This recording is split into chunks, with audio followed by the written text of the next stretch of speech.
is an online veterinary platform, and the idea is we created an online platform for pet owners to be able to come to for information about their pet's health and wellness. And as pet owners ourselves, this is really one of the critical gaps that we had experienced. As a first-time pet owner, I just wasn't getting the help and the support I needed. So really what I was looking for was a community that I could turn to, that I could rely on. And that was really the inspiration for ZumVet. Excellent. But you have a history, I mean, looking at your professional background, you actually started first in banking and then moved on to other spaces. And one space was digital healthcare. So, and then you moved on to pet care. Tell us a little bit more about your own journey, your professional journey. You know, what brought you here? How did you become so passionate about this sector? Yeah, I think the journey starts well before that. So I'd say a child of the world, right? So I was born in New York, raised in a number of different cities, and ended up here in Singapore about 4 years ago.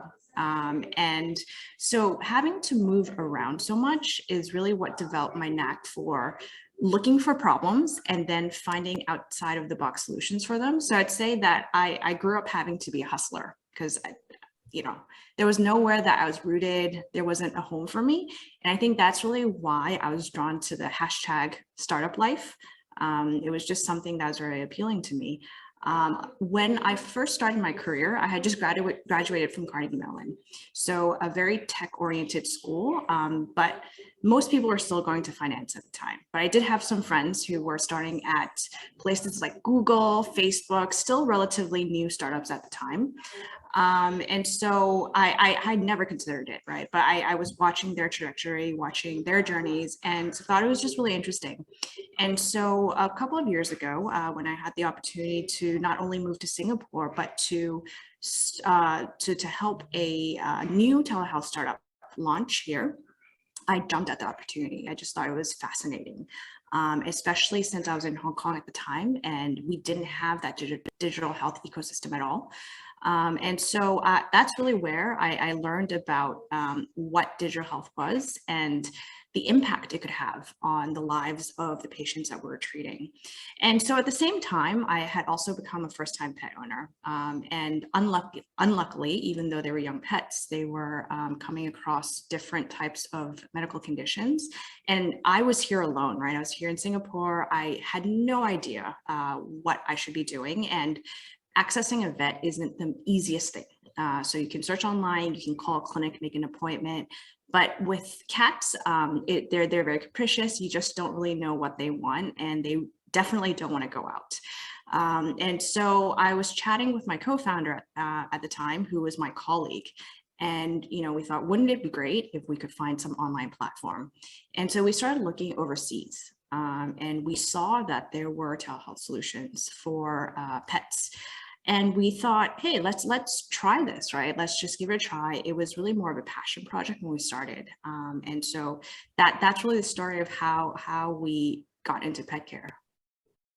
Wow. So that's basically you started, getting into the sector from one end, and then you personalize it in a sense. I mean, yeah. It was a personal need that led you to actually launch the service. Did you take any inspiration from any company? I mean, when you launched ZumVet, did you think, well, this is what I want to be. This is where I want to head. This is a company that I would like to be. Was there any inspirational? Yeah, when we started, no, not at all. So my co-founder is a doctor and we were both working in telehealth. So we actually just modeled it after human healthcare. But after launching the product, we realized that it couldn't be any more different. A lot of the workflows, a lot of the relationships that you form, and even the questions that you would need to collect from your pet patients were very different from human healthcare. So we've had to adapt a lot along the way. But we have definitely found companies along the way that have inspired us. I would say really the number one is Chewy. So it's a US based pet care e-commerce platform. And what we found is, when it comes to pet owners, it's almost like pediatrics. You're dealing with people's children. And so they want very good customer support and they want accessibility. That's what people prioritize. And so in creating ZumVet, that was really the one thing that we never lost sight of. So to this day, we spend a lot of time thinking about how we can improve customer support. Think when it comes to our North Star, it's very much tied to our Google ratings, how happy are people, and how many times are they coming back to us whenever they have questions about their pet's health. Okay.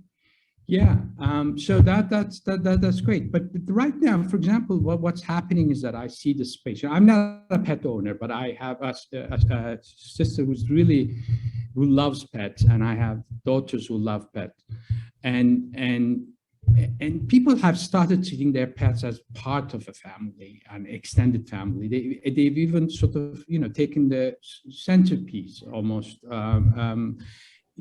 As valuable as their children, and from pet owners now they're calling themselves pet parents. So there's this humanification of pets in a sense that they're becoming part and parcel of a family of our daily living. And what does that mean for pet care? I mean, that's a huge behavioral change. Yeah, I mean, I absolutely agree with you. So I started with one cat, and then within a span of 3 years, I have 3 now, right? So we're seeing a huge mindset shift for various reasons, right? It's generational. It's also because of COVID. I think people are generally just becoming more socially conscious.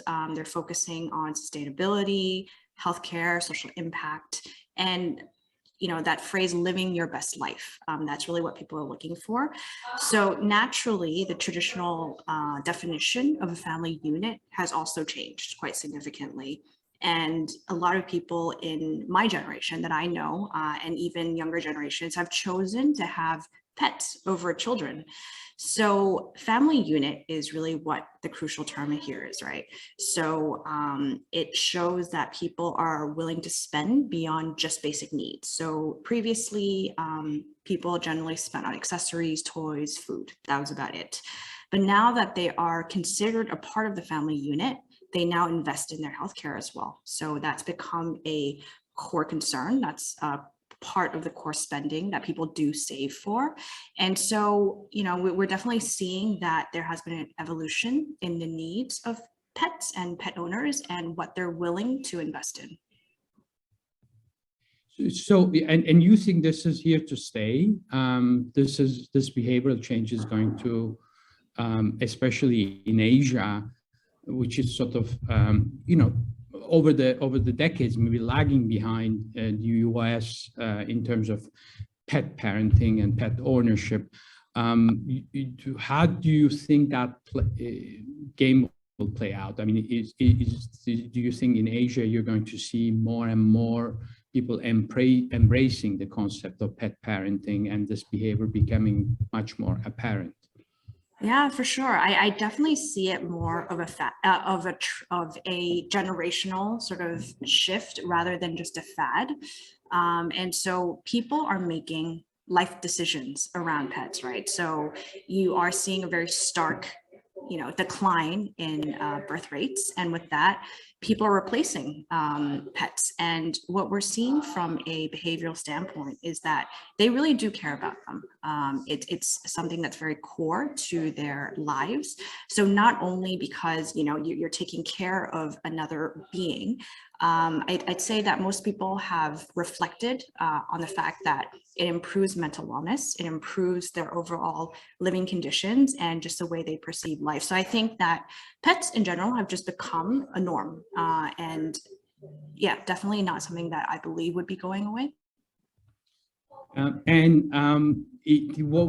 example, when you look at it in Asia, it's definitely catching up fast, pet ownership, but some of the pet care services may be actually lagging, still not firmly defined, and ZumVet has been launched to actually fill that gap. What is the missing link right now?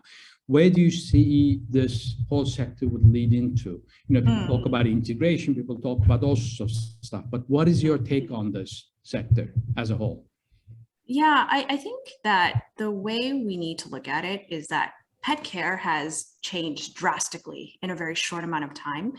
And the reality is that the industry was built around commercial needs. And so I think if you look at the pets of a generation ago, people were still, taking care of chickens in their backyard and maybe some kampong neighborhood dogs or cats, right? But now, as we talked about, pets are part of the family. And so you are starting to see services evolve fairly quickly, especially because of COVID.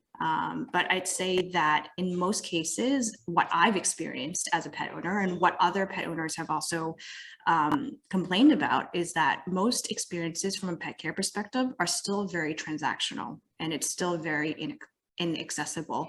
So just to give you an example, from the periods of November to December last year, there was a huge backlog of clinic cases. And for most vet appointments, it took about 7 to 14 days to confirm. So you can imagine if your pet is going through some, healthcare crisis or some serious condition and you can't get to a vet, it's very, very frustrating. And so what we're realizing is that supply is actually a very big part of the lack of evolution, the lack of innovation in the industry. And especially here in Southeast Asia, because of the history of pet care, it's very much controlled by a few big players. It's very monopolized. And as you move downstream, a lot of the players are also very small, very fragmented. So there isn't a lot of collaboration between these different players. And I think the problem is that when you have a lot of fragmentation in the industry, you lose track of what's really important, which is that customer journey, that user journey. For most pet owners, their needs are fairly simplistic, right? Especially here in Southeast Asia. I won't say that pet owners are overly sophisticated. They just want advice. They just want to make sure that they can get the right answers when they need it. And so in creating a solution, that's what we're trying to create as well, right? We didn't need anything that was very flashy. People wouldn't really understand that anyways, right? But how do we reduce the amount of time a pet owner is able to access some sort of professional care? And how do we increase the quality of care that they're receiving, regardless of whether it's online or offline? Yes, so there's quite a new set of services that will be launched. I think and ZumVet is trying to fill this gap. What services do you exactly offer? I mean, can you elaborate on the range of product services that you and maybe give us a glimpse of what will happen in the next few years in terms of the service spectrum? For sure, yeah. So when we first started, the idea was, again, very simple. It was just to help bridge that information gap between pet owners and information, right? So when we first started, it was as simple as just having video consults and a blog where we were just putting articles from vets that we knew. And that has definitely evolved over time for various reasons, right? One, because of COVID, and two, because of how we've changed our relationship with our pet owners as well. So if you look at ZumVet today, we not only offer video consults, but we have house call, we have an e-pharmacy, and we have diagnostics as well. So diagnostics in the form of home-based test kits. And then we also offer at-home diagnostics as well, where we can come to someone's home to collect samples and then bring it to a central lab to get reports. And then all the interpretation is then done online by our vet, and we will then conduct video consults with them. So there's always that access point where we can do continuous monitoring to make sure that a pet has recovered over time. So that monitoring is very important. So you're basically creating a huge, in a sense, database about the health conditions and the sort of the needs of the pet itself. So for our typical user, what we were finding is that they average about 1.5 visits every 2 years, Whereas with ZumVet, we are able to increase the number of touch points. So now they're reporting about 4 visits per year. This includes both online and offline visits. What's the reaction from your, I would say, customers or pet parents who are basically are exposed to this new service? What are some of the surprising reactions that you get, things that you don't expect? And then what are things that are pretty much standard? What do people tell about you? How do they react to your services? So that's a great question, right? And no one's ever asked me that, but we have a lot of data on this because the way that people have interacted with ZumVet has changed so drastically over the last 2 years. So when we first started, no one understood what we were trying to do, right? So we were getting all these inquiries that didn't really make sense for an online platform. So trauma, right? So my cat got hit by a truck, or I stepped on my dog's, foot. And it's an online platform. So we ended up just referring a lot of these cases out. And so there was a big educational campaign we had to put out, right? So how do we update the narrative on our site to make sure people understood what we were actually able to treat? And then also just creating, that engagement, creating that community with pet owners so that they understood how they could use ZumVet as a useful touch point. And so within a matter of, I'd say, 6 to 8 months, we started seeing a huge shift in how people engaged us. And it's actually quite interesting because now if you look at the consults that are coming in, drastically different. I'd say that 70% of our consults right now have to do with fairly minor conditions that tend to be chronic and just are slightly annoying enough that you would want to talk to a vet about, but not so much that you would go to a vet for. So what we treat a lot on a day-to-day basis would be things like itchy skin, gastro-related issues like diarrhea or vomiting, or mild infections. And these definitely do reoccur. Once they start, it happens for a lifetime. So this is definitely something that is, great for telemedicine and something we can effectively treat because we're basically saying that you have a touch point, you can come to us anytime and we can help you monitor that condition to ensure that it does improve, right? And not only that, because they're coming back to us so often, we can be a little bit more experimental in the sense that we can introduce wellness concepts. So, and dietary solutions as well. So, for itchy skin, could it be an allergy? So let's help you. Let's talk you through a plan to help ascertain whether there is definitely an allergy there. If it's something that's related to gastro conditions, are there any supplements that we can take? Let's help you define what your treatment plan should look like, both from a medical perspective, but also from a wellness perspective as well. So that has definitely changed. And the other part of it is that we're also getting more behavioral issues as well. I think that a lot of pet owners are starting to understand that because you can't communicate with your pet, verbally, there are a lot of physical behavioral cues that you can look for, and those could be indicative of a more serious condition. So we are starting to see that people with this access to ZumVet are willing to use this touch point just to triage, right? So my cat isn't as social as she normally is. Is there an issue? And we can help triage and help figure out whether there is a condition or not. So there's a lot of training, in a sense, going on. No, I think a big chunk of the activity that you do is to make sure that people are aware of their pets' needs and really know how to take care of their pets. So that's a major effort, and which means that you need to have a constant relationship with the pet parents and constantly, update them on how a pet is taken care of, give them data, give them information. That requires a lot of effort. Does that mean that you're also establishing points of, formal and informal interactions with pet parents, for example, chats, also events, social media activities? Is this something that you're looking into? Yeah, for sure. So we have a fairly active social media, but I would say that what has been quite successful for us has been our workshops. So on a monthly basis, typically we will have some sort of educational workshop for our pet owners, and the topics can range, right? So it could be fairly focused on healthcare. It could even be about insurance. So what are the right types of insurance you should consider? How much does owning a pet cost? We have training workshops for things like CPR, for foster parents, for diet. So we found that these workshops are actually quite well attended. People do want information, especially information that they can trust.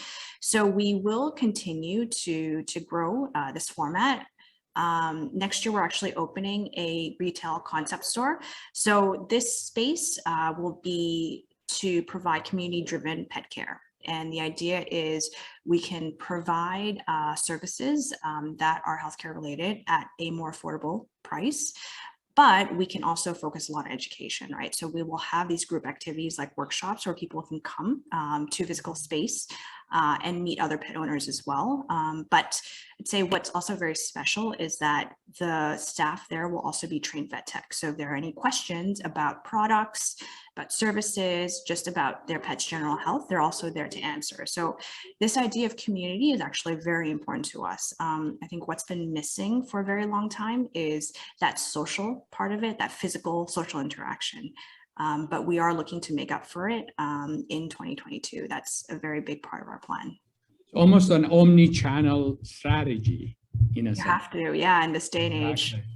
Wonderful. So I just want to sort of do some maybe a projection. For example, let's project ourselves into 2025, and you're there, and you're still the CEO, and the company has done an excellent work, very successful, and you look back and you say, over the last 3 years, what have we done really well? What have we excelled in? What would those elements be? What are points of excellence for you that would make you really, really successful? Yeah, that's a tough question. I mean, really what I want as a CEO, right? Someone thinking on the commercial side is for ZumVet to be synonymous with quality care. I think that's really what we endeavor to do, and that's what we focus on every single day. But going back to our inspiration for founding ZumVet, there was actually a fairly personal story, right? So for my co-founder, she has a geriatric cat, which she had adopted. And so we actually wanted to focus more on palliative care when we first started. But it's a very difficult business, right? I think no one's thinking about palliative care for older pets. But I think what we're actually looking to do with ZumVet is to grow with our pet owners, right? So if you look at our current user demographic, the average age of pets is about three to four, right? And even younger. So in their life stage right now, they're very concerned with, very common conditions. There aren't any serious medical conditions that are appearing yet. Tends to be more wellness oriented. But what we are looking for over time and over the next couple of years is that this segment is going to outgrow these simple conditions, and they're going to start caring about long-term health. How do I extend the lifespan of my pet? And if they do get sick, what kind of palliative care options are there? And so over time, I'd say that a metric of success would be successfully growing up with all of our pet owners, being able to provide the end-to-end services, everything from diagnostics to a proper O2O solution. So I think especially for older pets, it's not going to be all online. So how do we provide a meaningful offline solution as well? Here in Southeast Asia, the reality is that veterinary care is still very nascent. So you don't have a lot of structure. You also don't have a lot of specialization. So what we are looking to do as a provider is to also start thinking about how can we introduce this idea of specialization and provide more meaningful care for pets of all life stages. So basically, you're trying to build the whole life cycle of a pet through the pet care activities that you do, and basically make sure that the pet passes through all of those stages through ZumVet. And I think this is a very noble endeavor. Now, I know that, you know, we have a few minutes, so I just want to, what's 2022 looking like? I mean, what are some of the key milestones for you? Is that going to also entail an international expansion? Just a few words about, you know, how you set out to plan 2022. Yeah, for sure. So the first half of the year is really more about stabilizing our product. So we will be launching our first mobile app in Q1. So that's something we're very excited about because it's going to change how we interact with our users entirely. And with the introduction of the mobile app will also be the launch of our first physical space called Zoom House in East Coast. So what you'll see is this ability for us to not only interact with our users online, but also have an offline format as well, and building that integration. So it's a fairly seamless experience. And then by the second half of the year, two main activities we're looking at. So one would be overseas expansion. So we already have a number of clients that are situated overseas. So one of the most popular countries for us actually is in Indonesia. So especially in the more inaccessible places like Batam, Surabaya, Sumatra. You know, interestingly enough, we have a lot of clients there, and for them, they have no access to supply of medication and also to vets. And so we've become a fairly consistent solution for them. So we are looking to have more operations in Indonesia by the end of the year. We will also be moving upstream in terms of distribution as well. So supply is actually a huge issue we didn't really touch upon today. But we are seeing huge supply chain disruptions just because there aren't enough distributors here locally in Southeast Asia. So we have started talking to manufacturers, seeing what kind of products we can bring in to just ease any supply crunch when it comes to medications.